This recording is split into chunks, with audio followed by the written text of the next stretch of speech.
إن هذه أمتكم أمة واحدة وأنا ربكم فاعبدون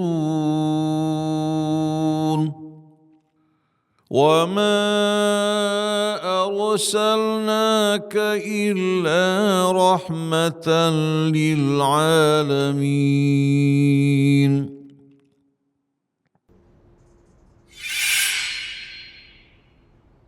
ثم الأرواح والدينا والديكم وموتنا وموتكم ومعلمنا ومؤلف الكتب الذي قرأنا واستغفرنا ونفعنا وسلم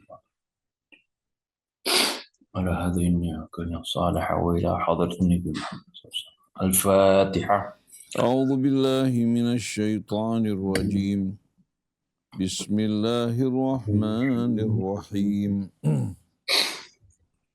الحمد لله رب العالمين الرحمن الرحيم مالك يوم الدين إياك نعبد وإياك نستعين اهدنا الصراط المستقيم صراط الذين أنعمت عليهم غير المغضوب عليهم ولا الضالين.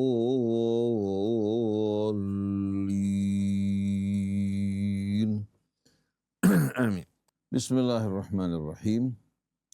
الحمد لله رب العالمين حمدا كثيرا طيبا مباركا فيه كما يحب ربنا ويرضى.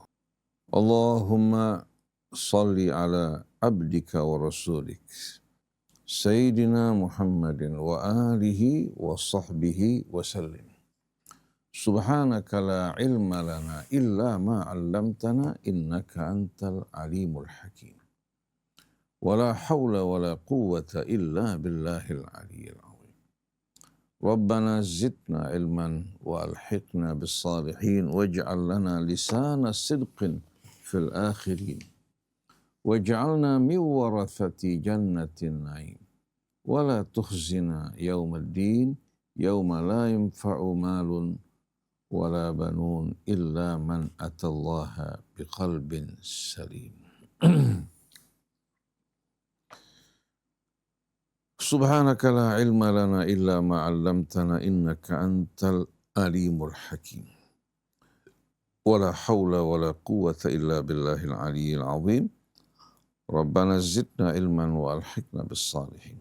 اللهم آتنا من عندك رحمة وعلمنا من لدنك علما نافعا وانفعنا بما علمتنا. السلام عليك يا رسول الله. السلام علينا وعلى عباد الله الصالحين. والسلام عليكم warahmatullahi wabarakatuh. Pagi hari ini insya Allah kita akan memulai renungan kita bersama surah Al-Mumtahanah yang mengandung pelajaran yang amat penting diketahui oleh setiap muslim,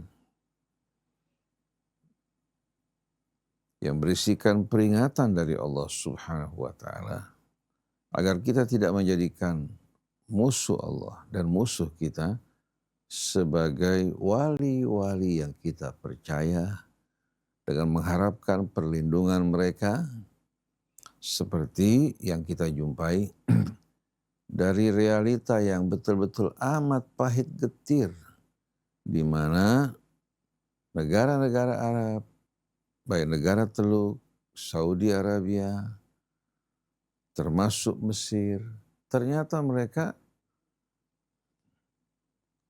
untuk menjaga stabilitas keamanan mereka menjadikan Amerika sebagai pelindung mereka. Dengan harapan mereka akan betul-betul terlindung dari berbagai macam ancaman eksternal yang datang dari luar. Termasuk juga ancaman internal dari rakyatnya yang akan menggulingkan mereka. Amerika menjadi bodyguard bagi negara-negara Teluk.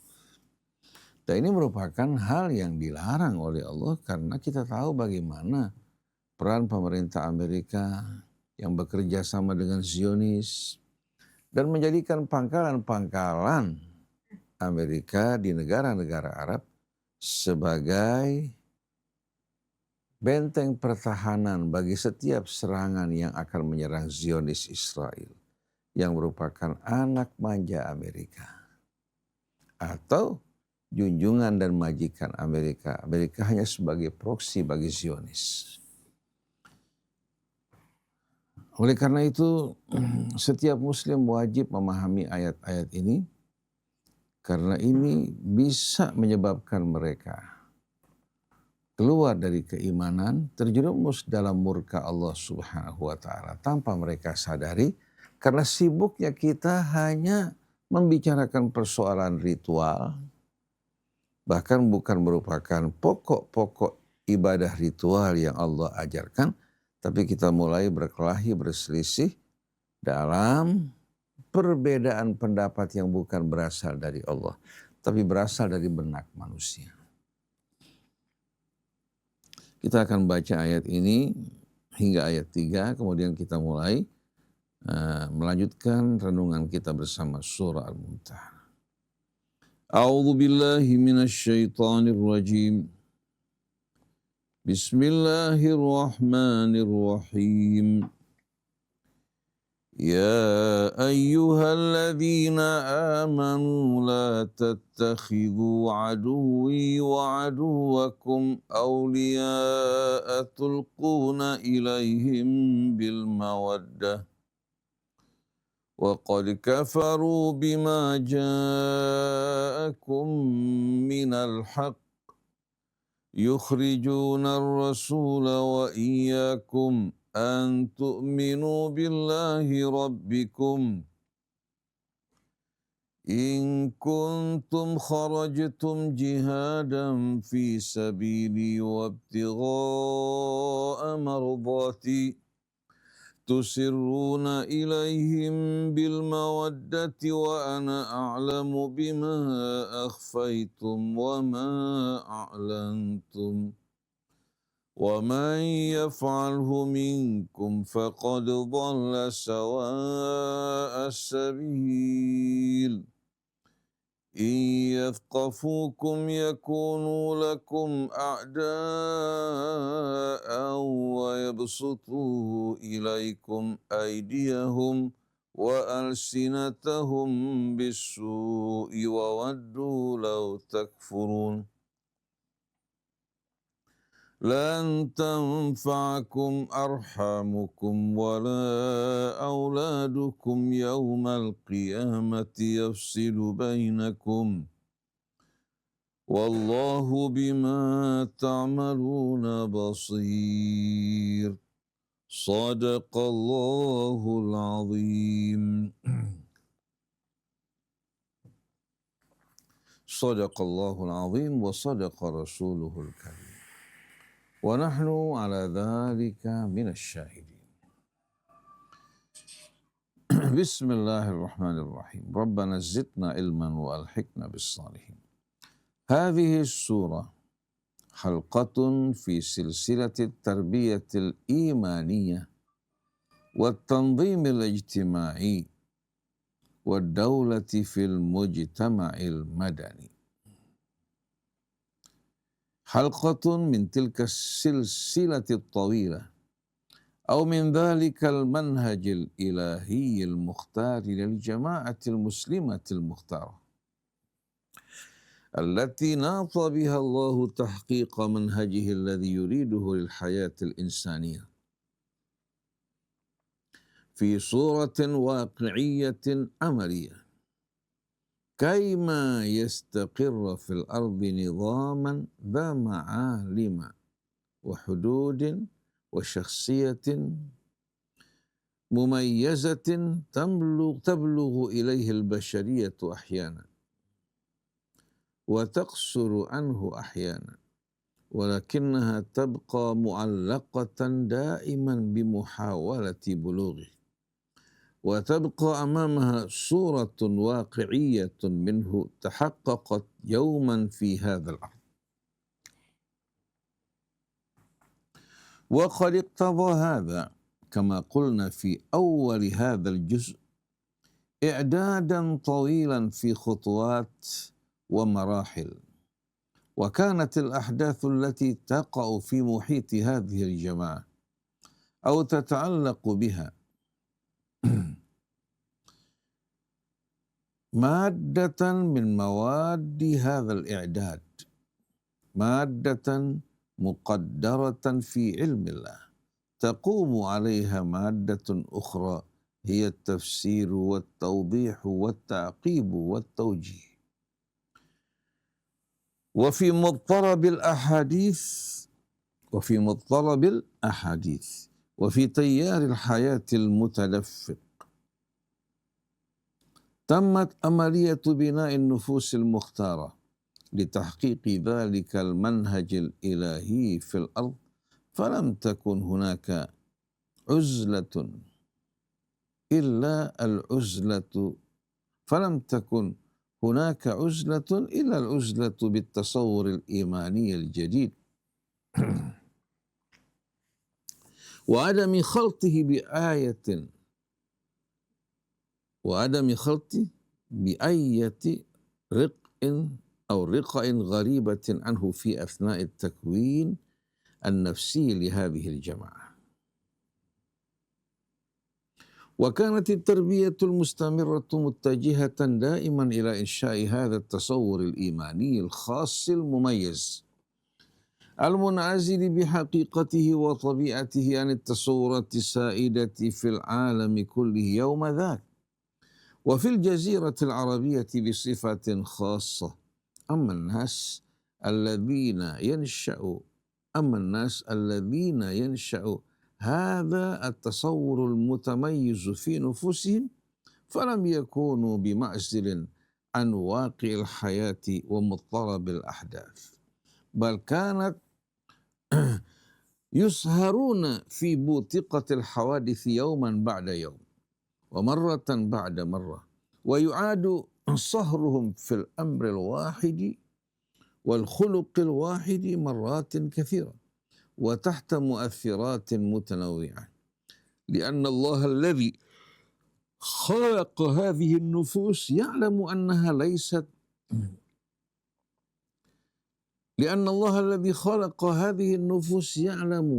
أنها ليست كلها مما يتأثر ويستجيب ويتكيف ويستقر على ما تكيف به منذ اللمسة الأولى atau على ما تكيف به منذ اللمسة الأولى. وكان يعلم أن رواسب الماضي وجواذب الميول الطبيعية والضعف البشري وملامسات الواقع وتحكم العرف والعادة كلها قد تكون مؤوقات قوية تغلب أوامر التربية والتوجيه مرة بعد مرة، وتحتاج في مقاومتها إلى التذكير المتكرر والسهر المتوالي. فكانت الأحداث تتوالى كما هي منسوقة في قدر الله، وتتوالى الموعظة بها والتحذير على ضوئها والتوجيه بهديها مرة بعد مرة. وكان رسول الله صلى الله عليه وآله وسلم يقوم في يقظة دائمة وإلهام بصير بالتقاط الأحداث والوقائع والمناسبات في كل فرصة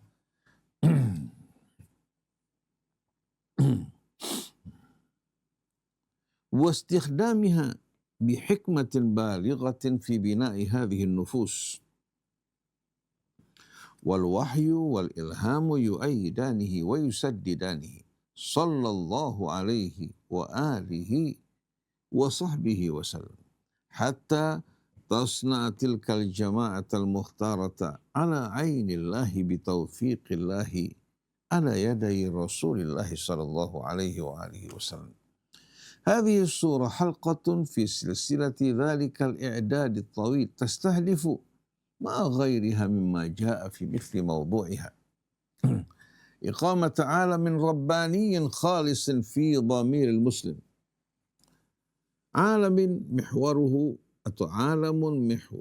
الإيمان بالله وحده، يشد المسلمين إلى هذا المحور وحده بعروة واحدة لا انفصام لها، ويبرئ نفوسهم من كل عصبية أخرى، عصبية للقوم أو للجنس أو للأرض أو للعشيرة أو للقرابة، ليجعل في مكانها جميعا عقدة واحدة هي عقدة الإيمان، هي عقدة الإيمان بالله والوقوف تحت راية الله في حزب الله.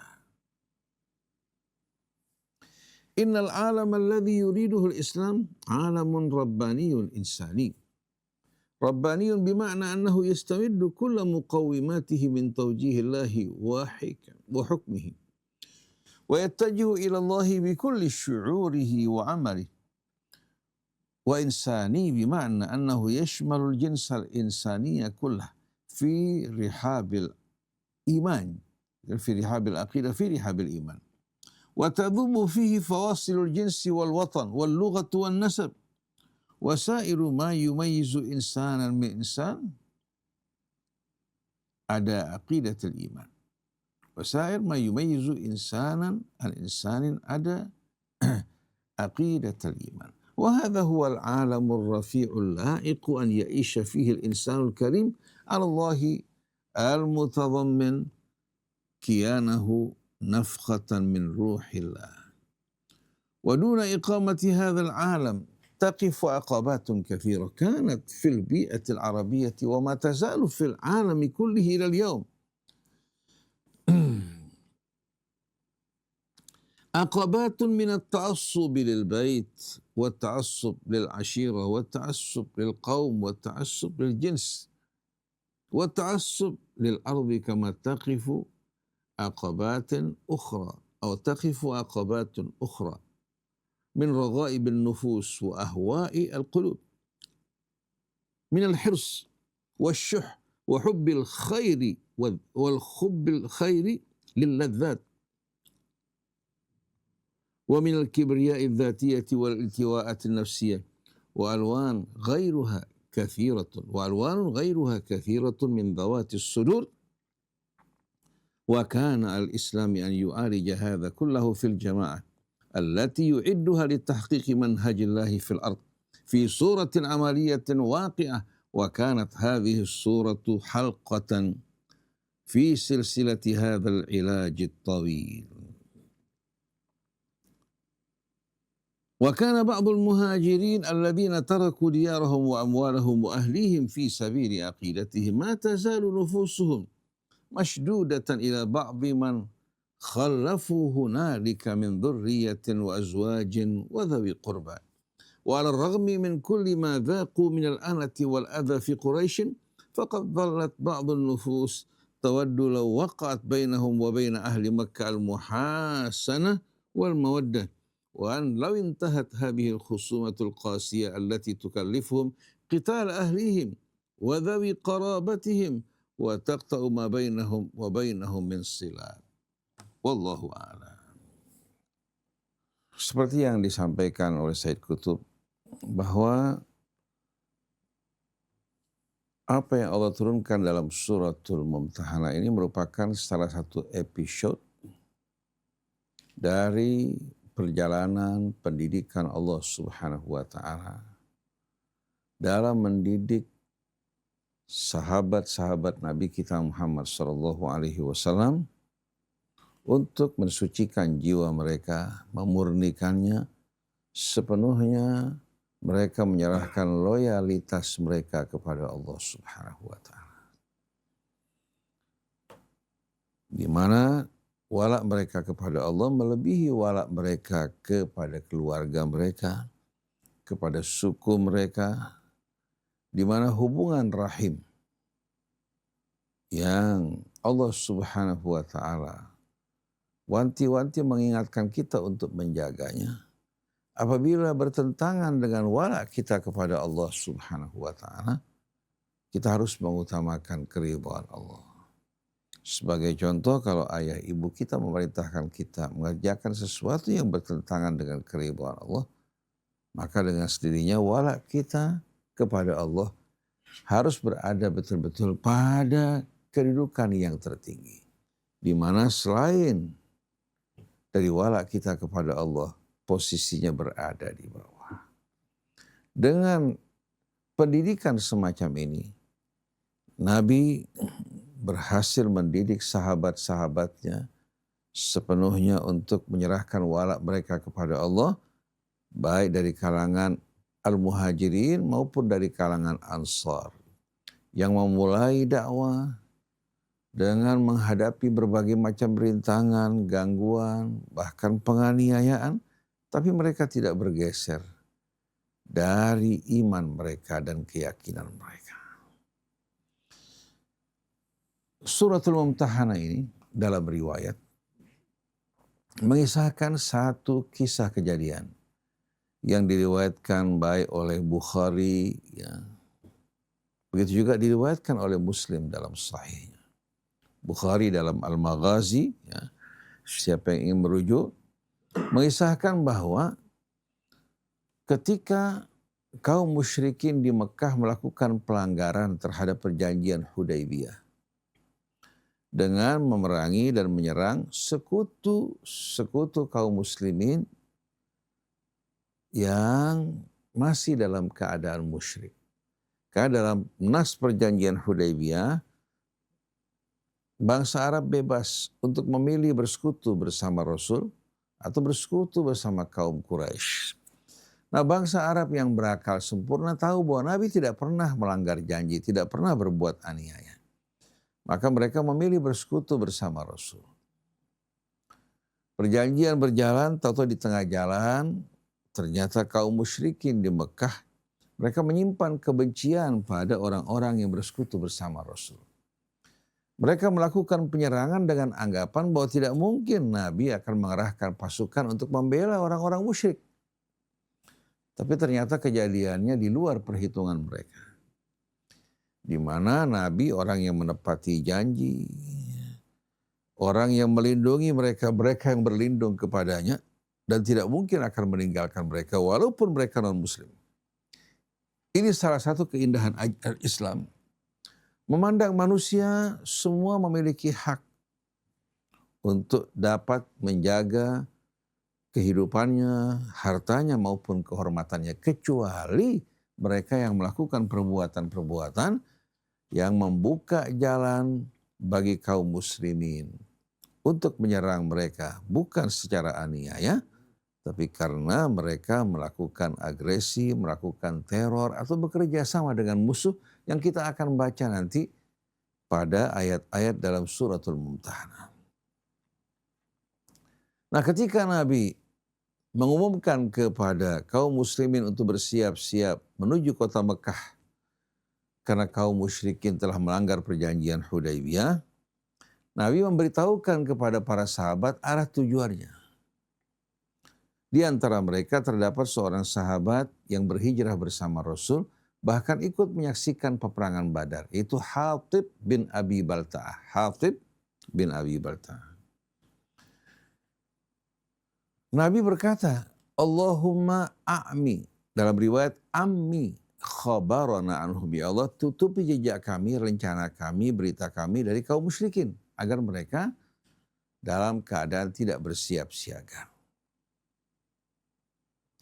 Hatib bin Abi Balta'ah ini kebetulan walaupun dia seorang muslim yang tidak ragu terhadap Islamnya, seorang yang ikut dalam peperangan Badar, hijrah bersama Rasul, dia memiliki anak dan istri di Mekah yang enggan untuk berhijrah. Rupanya perasaan sayang, rasa melas terhadap keluarganya mendorong dia untuk menulis surat memberitahukan keluarganya agar siap siaga, ya, bahwa Nabi akan mengirimkan pasukan untuk menyerang. Ada juga riwayat mengatakan bahwa Hatib memberitahukan kaum Quraisy bahwa Nabi akan melakukan serangan dengan harapan berita yang disampaikan ini akan membuat keluarga mereka terjaga dan tidak diganggu oleh kaum musyrikin. Tapi Allah Subhanahu wa taala yang ingin menjadikan serangan tersebut mendadak dan tiba-tiba memberitahukan Rasulnya bahwa Hatib bin Abi Balta'a mengirim surat memberitahukan keluarganya akan serangan kamu menuju kaum musyrikin di Makkah. Nabi langsung memerintahkan Imam Ali bin Abi Thalib, kemudian Abu Mirfad, termasuk diantaranya Zubair ibnul Awwam, untuk mengejar pembawa surat tersebut. Kebetulan seorang wanita musyrik dari suku Muzainah dalam riwayat. Akhirnya ketiga orang ini mengejar wanita tersebut hingga tiba di satu tempat si wanita sedang berkendaraan onta. Lalu mereka memerintahkan untuk turun dari ontanya. Lalu Imam Ali mengatakan, Ainal kitab, di mana surat? Si perempuan mengatakan, kami tidak membawa surat. Dibilang, kalau kamu tidak mengeluarkan suratnya, kami akan memaksa kamu. Rasul tidak mungkin berdusta. Akhirnya si perempuan karena takut, dia membongkar dan mengungkapkan surat tersebut dari Abi Balta'a. Langsung mereka kembali ke Madinah, membawa surat tersebut. Ketika Sayyidina Umar melihat fakta tersebut, langsung dia berkata, Da'ni aqtulhu ya Rasulullah, biar saya bunuh orang ini. Dia telah berkhianat. Rasul tidak segera atau dengan tanpa klarifikasi menjatuhkan hukuman. Dia bertanya, Maha malaka ala hadha ya Hatib. Apa yang mendorong kamu melakukan perbuatan seperti ini? Bukankah kita ingin berita ini dalam keadaan tersembunyi? Dijawab oleh Hatib, ya Rasulullah, saya lakukan hal ini bukan karena saya kufur setelah Islam, tapi saya memiliki keluarga yang tidak ada pelindung bagi mereka. Saya khawatir mereka akan terkena imbas dari peperangan ini. Rasulullah berikan maaf karena memaklumi kelemahan manusia, tapi mengingatkan Hatib dan orang-orang yang serupa untuk tidak mengulangi perbuatannya dan mengingatkan mereka hubungan rahim di dunia yang begitu hangat mesra. Di hari kiamat tak akan berguna bagi kita kecuali kalau seiman. Lan tanfa'akum arhamukum, tak akan berguna bagi kalian hubungan rahim kalian. Yaumal qiyamati yafsiru bainakum, di hari kiamat Allah akan pisahkan di antara kalian yang beriman dan kafir. Oleh karena itu, peristiwa ini dijadikan oleh Allah sebagai cemeti, peringatan agar kaum muslimin menjaga kemurnian wala mereka, kemudian menempa diri mereka untuk dapat mengemban amanat yang mulia, yang amat berat kecuali dengan dukungan dari Allah Subhanahu wa taala. Seperti Imam Ja'far mengatakan, inna amrona sa'bun mustas'ab. Urusan kami ini berat, amat berat. Kecuali apa? Illa rajulun imtahanahullahu lil iman. Kecuali apa? La yatahammaluhu illa rajulun imtahanahullahu lil iman. Tak akan mampu dipikul kecuali oleh orang-orang yang benar-benar disucikan, dibersihkan jiwanya dalam keimanan kepada Allah. Kalau tidak, hatinya dikuasai oleh wala kepada selain Allah. Baik itu keluarga, baik itu katakan teman, baik itu suku. Niscaya dengan mudah orang seperti ini mengkhianati agamanya. Kecintaan pada dunia, pada hubungan famili, ini merupakan godaan yang luar biasa.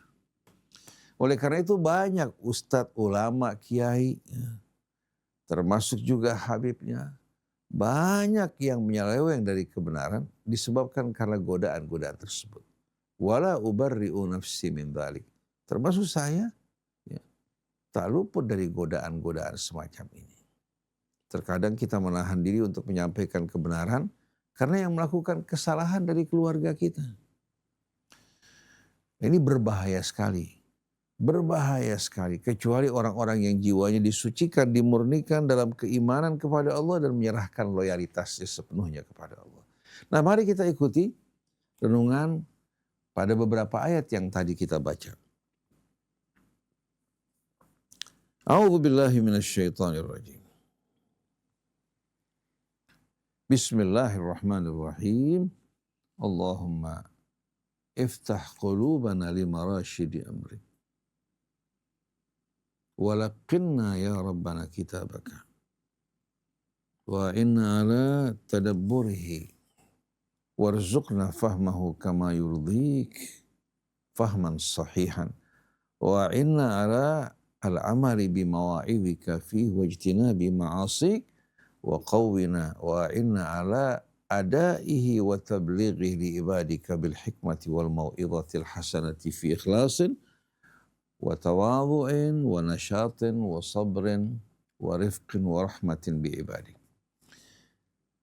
Ya ayyuhalladzina amanu, wahai orang-orang yang beriman. Renungkan di sini. Ini panggilan, sapaan ditujukan pada hamba-hamba Allah yang beriman. Yang hatinya terikat dengan Allah, terikat juga dengan hari akhir. Yang menyadari bahwa Allah mengawasi dan melihat semua gerak-gerik mereka dan mencatatnya. Wahai orang-orang yang beriman, la tattakhidhu aduwi wa aduwakum awliya.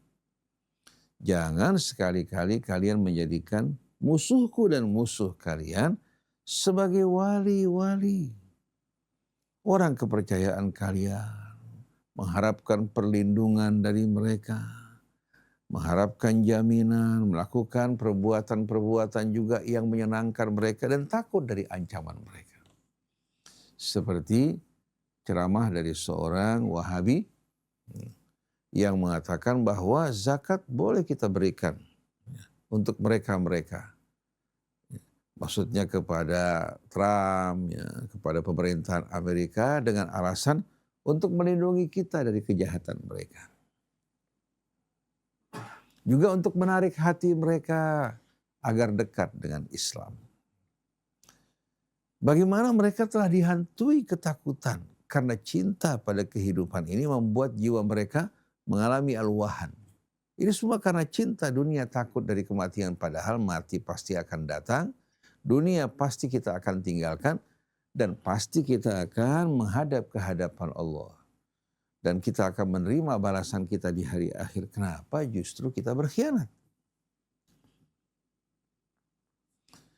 Dan kita lihat bagaimana pengkhianatan-pengkhianatan yang dilakukan oleh para pemimpin negara-negara Arab yang membuat derita saudara kita di Palestina semakin berat.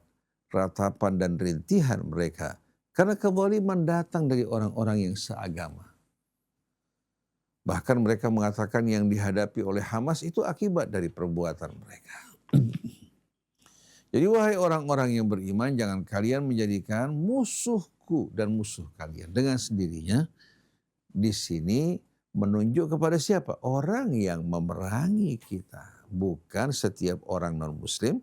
Tapi maksudnya orang yang memusuhi kita. Memusuhi Allah maksudnya menentang ajaran Allah. Jangan kita jadikan mereka sebagai wali-wali kita. Sebagai orang kepercayaan. Tulquna ilaihim bil mawaddah. Kalian menuangkan rasa cinta kepada mereka. Dengan tulus kalian menuangkan dan memberikan rasa cinta kalian kepada mereka. Wa qad kafaru bima ja'akum minal haq, padahal mereka telah ingkar terhadap kebenaran yang datang kepada kalian. Yukhrijuna ar-rasula wa iyyakum, mereka mengusir rasul termasuk kalian. Kenapa? Antu'minu billahi rabbikum, hanya karena kalian beriman kepada Allah Tuhan kalian. In kuntum kharajtum jihadan fi sabili wabtigha'a mardhati, maka ingat, dikala kalian keluar untuk berjihad di jalanku dengan mengharapkan ridhaku jangan kalian lakukan perbuatan tadi. Di sini ada majaz bil hafi. In kuntum kharajtum jihadan fi sabili wa ibtigha'a mardati. Kalau kalian keluar untuk berjihad di jalanku, mengharapkan ridhaku, jangan kalian justru memberikan kecintaan kalian kepada mereka dengan mengharapkan perlindungan mereka atau menahan gangguan mereka atas kita dan orang-orang yang kita cintai. Tusirruna ilaihim bil mawaddah, kalian membisikkan mereka dengan rasa cinta. Wa ana a'lamu bima akhfaitum wa ma alantum, dan aku mengetahui apa yang kalian sembunyikan dan apa yang kalian nyatakan. Jadi apabila kalian berjuang di jalan Allah atau di jalanku mengharapkan ridhaku, jangan kalian lakukan perbuatan-perbuatan yang tadi. Tusirruna ilaihim bil mawaddati wa ana a'lamu bima akhfaitum wa ma a'lantum, kalian memberikan atau membisikkan rasa cinta kepada mereka, dan saya mengetahui apa yang kalian sembunyikan dan kalian tampakkan. Wa may yaf'alhu minkum faqad dhalla sawa'as sabil. Siapa saja di antara kalian yang melakukan hal tersebut berarti dia telah tersesat jalan keluar dari agamanya. Bukan jalan yang ditunjukkan Allah, tapi itu merupakan bisikan dan godaan syaitan yang kalian ikuti. In yafqafukum yakunu lakum a'da'a wa yabsutu ilaikum aydiyahum wa alsinatahum bis-su'i wa waddu law takfurun. Apabila mereka menjumpai kalian, mereka akan menjadi musuh kalian, bahkan mengulurkan tangan mereka kepada kalian. Begitu pula lidah mereka dengan ucapan-ucapan isu-isu fitnah yang buruk. Wawaddu law takfurun, dan mereka berhasrat agar kalian kembali ke dalam kekafiran. Maka ingat, lan tanfa'akum arhamukum wala auladukum, tak akan berguna bagi kalian hubungan rahim kalian, begitu pula anak-anak kalian. Yaumal qiyamati yafsilu bainakum, pada hari kiamat Allah akan memisahkan di antara kalian. Orang tidak disatukan atas dasar hubungan famili, tapi atas iman dan taqwa. Wallahu bima ta'maluna basir, sungguh Allah Maha melihat apa yang kalian lakukan. Nah, kalau kita kaitkan ayat ini dengan ayat yang terdapat dalam surah At-Taghabun, di mana Allah Subhanahu wa taala berfirman, ya ayyuhalladzina amanu inna min azwajikum wa auladikum aduwwan lakum fahdharuhum wa in ta'fu wa tasfahu wa taghfiru fa innallaha ghafurur rahim. Wahai orang-orang yang beriman, waspadalah, hati-hatilah. Sesungguhnya sebahagian pasangan kalian, begitu pula anak-anak kalian, musuh kalian, waspada, hati-hati dari mereka. Ayat ini menerangkan kepada kita bagaimana kaum muslimin ketika mereka diperintahkan berhijrah, sebahagian orang, istri-istri mereka menangis, begitu juga anak-anaknya. Kalau kamu pergi meninggalkan kami, siapa lagi yang akan melindungi kami? Siapa yang akan menanggung kami? Suami mereka mengajak mereka untuk berhijrah sama-sama. Mereka menolak. Berat meninggalkan rumah mereka, meninggalkan apa-apa yang mereka miliki. Sedangkan suaminya tetap bertekad untuk berhijrah. Lalu suaminya mengatakan, apabila Allah memenangkan Rasulnya dan kaum muslimin, maka saya tidak akan menerima kalian kembali. Lalu Allah berikan mereka nasihat, wa in ta'fu wa tasfahu wa taghfiru fa innallaha ghafurur rahim. Kalau kalian memberikan maaf, kalian melupakan, tidak mengingatnya, memberikan juga ampunan, sungguh Allah Maha Pengampun lagi Maha Penyayang. Nah, kejadian ini setelah kaum muslimin menang, maka mereka yang enggan untuk hijrah menyesal. Begitu juga anak-anak mereka. Dan mereka telah betul-betul berada dalam keadaan kalah. Mereka tidak berdaya. suaminya pernah mengatakan bahwa saya tidak akan memberikan maaf kalian. Allah berikan nasihat kepada pria-pria yang berhijrah tidak diikuti keluarganya untuk memberikan maaf dan ampunan kepada mereka, melupakan kesalahan mereka. Dan setiap orang akan menerima balasan sesuai dengan amal. Demikian pula keikhlasan dan pengorbanan mereka. Jadi ayat ini dalam surah At-Taghabun yang menjelaskan, ya ayyuhalladzina amanu inna min azwajikum wa auladikum aduwwal lakum. Wahai orang yang beriman, sesungguhnya pasangan kalian dan anak-anak kalian merupakan musuh kalian, bukan musuh dalam arti yang difahami secara umum, tapi merupakan apa? Merupakan musuh yang dipergunakan oleh syaitan untuk membuat hati kita melemah, hati kita melunak, hati kita bertoleransi. Akhirnya kita melakukan perbuatan-perbuatan yang dilarang oleh Allah karena cinta pada anak, cinta pada istri kita. Maka ayat berikutnya, innama amwalukum wa auladukum fitnah wallahu indahu ajrun azim. Sungguh ketahuilah harta benda kalian, begitu juga anak-anak kalian fitnah. Tapi kalau kalian sabar menghadapi godaan dan ujian tersebut, di sisi Allah terdapat ganjaran yang besar. Nah, pelajaran dalam suratul Mumtahanah ini, begitu juga dalam surah At-Taghabun, nanti insya Allah kita akan baca setelah surah ini, kita lihat bagaimana pendidikan Allah yang begitu tegas. Menuntut dari kaum muslimin untuk menyerahkan wala mereka hanya kepada Allah, Rasulnya, dan orang yang beriman. Ini dituangkan dalam suratul Maidah. Silakan buka ya, mungkin ayatnya 53 atau 54, saya lupa. Allah berfirman, ya ayyuhalladzina amanu man yartadda minkum an dinihi fasawfa ya'tillahu biqaumin yuhibbuhum wa yuhibbunah. Adillatin alal mu'minin, a'izzatin alal kafirin, yujahiduna fi sabilillahi wa la yakhafuna lawmata laim. Dzalika fadlullahi yu'tihi man yasha' wallahu wasi'un alim. Wahai orang-orang yang beriman, siapa saja di antara kalian yang murtad dari agamanya. Kalau kita baca ayat sebelumnya, ya ayyuhalladzina amanu la tattakhidul yahuda wan nasara awliya. Wahai orang-orang yang beriman, jangan kalian jadikan orang-orang Yahudi maupun Nasrani sebagai wali kalian, kepercayaan kalian, sekutu kalian atau pelindung kalian. Ba'duhum awliya'u ba'din, karena sebetulnya sebahagian mereka hanya akan membela, melindungi sebahagian yang lain. Lihat negara teluk ditinggalkan oleh Amerika, bahkan diperes. Yang dibela tetap saja anak manjanya Israel. Ba'duhum awliya'u ba'din wa may yatawallahum minkum fa innahu minhum. Siapa saja yang menjadikan mereka sebagai apa? Wa may yatawallahum minkum fa innahu minhum. Siapa saja yang menjadikan mereka sebagai walinya, maka Allah kumpulkan dia bersama mereka. Innallaha la yahdil qaumadh dhalimin. Sungguh Allah tidak akan memberikan petunjuk kepada orang-orang yang zalim. Di sini kita lihat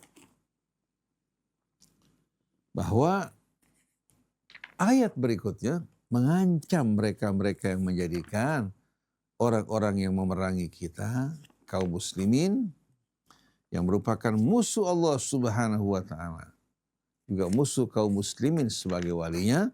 Allah mengingatkan mereka, dengan perbuatan ini bisa membuat mereka murtad, keluar dari agama Allah. Ya ayyuhalladzina amanu man yartadda minkum an dini. Wahai orang yang beriman, siapa saja di antara kalian yang murtad dari agamanya. Fasawfa ya'tillahu biqaumin yuhibbuhum wa yuhibbuna. Maka Allah akan gantikan kalian, datangkan satu kaum yang Allah cintai dan mereka juga mencintai Allah. Karena wala mereka kepada Allah melebihi wala mereka kepada selainnya. Azillatin alal mu'minina izzatin al kafirin. Di hadapan orang yang beriman mereka merendah, mereka menunjukkan sikap lemah.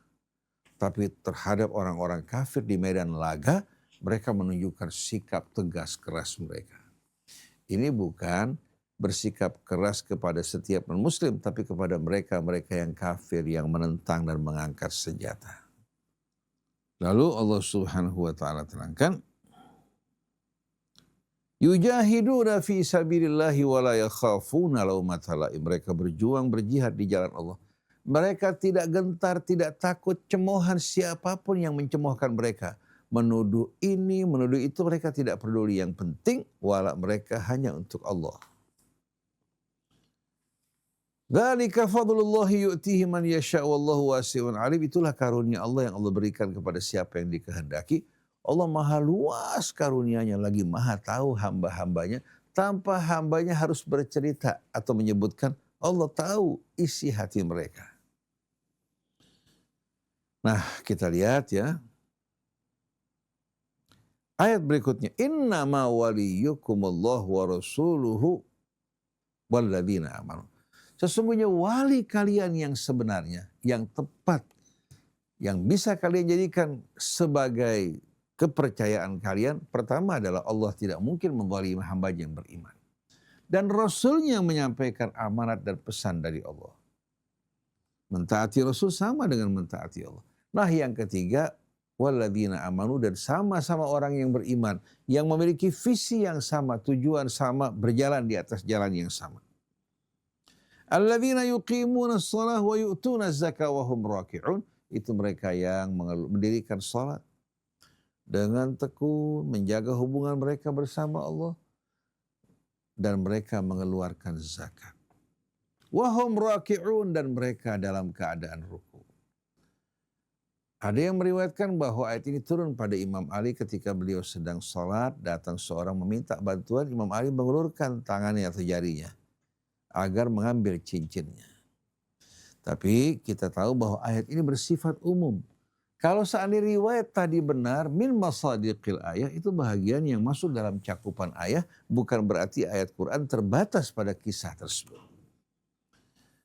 Jadi wahai orang yang beriman, sesungguhnya wali kalian adalah Allah, Rasulnya orang yang beriman, yang mendirikan sholat, yang mengeluarkan zakat, dan mereka tunduk ruku di hadapan kebesaran keagungan Allah. Lalu Allah jamin dan janjikan, wa man yatawallallaha wa rasulahu walladzina amanu fa inna hizballahi humul ghalibun. Siapa yang menjadikan Allah, Rasulnya, dan orang-orang yang beriman sebagai walinya, maka Allah jamin Hizbullah akan meraih kemenangan dan mengalahkan musuh-musuh mereka. Ini janji dari Allah. Nah, mudah-mudahan Allah memenangkan saudara-saudara kita di Iran. Allah ikhlaskan niat mereka semata-mata. Mereka berjuang untuk Allah. Allah kalahkan musuh-musuhnya, baik itu Zionis maupun Amerika. Begitu juga saudara-saudara kita di Gaza, saudara-saudara kita di Libanon, saudara kita di Yaman. Agar Allah satukan mereka dalam iman dan wala mereka kepada Allah, Rasulnya, dan orang yang beriman, bukan menyambut seruan dan panggilan kelompok maupun golongan. Oleh karena itu, la syiah wala sunnah. Tapi innama nahnu muslimun. Kami orang-orang yang berserah diri kepada Allah Subhanahu wa ta'ala. Ayat tadi dimulai dari ayat 51, ya, bisa diikuti, hingga ayat 56. Ayat 51 hingga ayat 56 mudah-mudahan bermanfaat bagi kita semuanya. Pembuka dari suratul Mumtahanah insya Allah kita akan lanjutkan bersama-sama. Tapi paling tidak, pelajaran yang kita ambil dari kisah Al-Mumtahanah maupun yang terdapat dalam surat Taubah mengajak kita untuk memurnikan wala kita semata-mata kepada Allah. Hingga orang dalam mendidik anaknya karena walaknya pada Allah. Dalam menikah memilih pasangan juga yang betul-betul akan bekerja sama membantunya berjalan di jalan Allah. Begitu juga dalam berteman. Dalam memilih pekerjaan pun jangan pekerjaan yang memalingkan kita dari Allah. Ini merupakan kewajiban dan keharusan dan tidak ada tawar-menawar dalam hal ini. Demikianlah ikhwan akhwat yang dirahmati Allah. Insya Allah besok kita akan lanjutkan kembali. Subhanakallahumma wa bihamdik asyhadu an la ilaha illa anta astaghfiruka wa atubu ilaik wal afu minkum wassalamualaikum warahmatullahi wabarakatuh. Sabda fadal.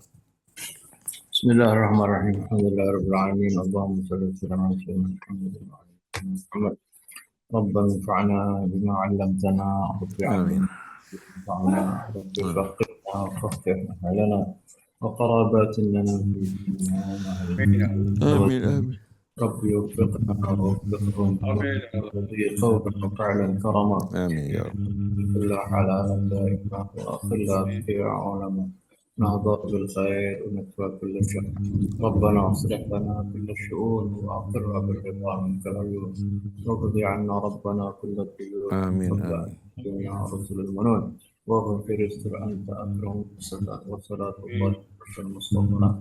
من إلى الحق دعانا والوفاء بكتاب فيه من الشفاء. آمين آمين للكرام الشرفاء وعلى الصحب المصافيه الغرق. آمين اللهم اهدنا بهداك واجعلنا نسارع في رضاك. ولا تولنا وليا سواك ولا تجعلنا ممن خالف امرك وعصاك. وحسبنا الله ونعم الوكيل ولا حول ولا قوه الا بالله العلي العظيم. صلى الله عليه وسلم سيدنا محمد وآله وصحبه وسلم والحمد لله رب العالمين.